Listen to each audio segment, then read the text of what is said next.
pirkėjai priema tam tikrus prioritetus, susidėlioja, ko aš labiau noriu. Ar aš noriu gyventi centre, geroj lokacijoje, bet už tai išmainau, gamtą, ramybę, tylą. Kartais, klientų dalis pasirenka gyventi šiek tiek toliau, bet, prioritetą teikia gamtai, tylai, ramybei.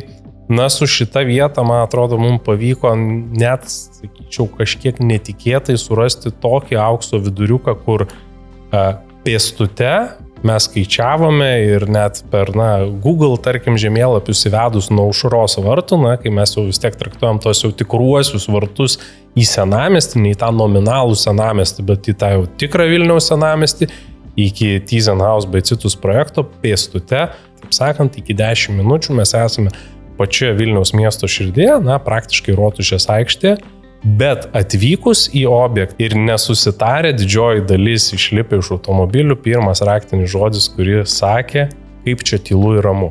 Jeigu reikėtų jums 3 žodžiais apibūdinti projektą, kas tai būtų? Centras, ramybė, estetika.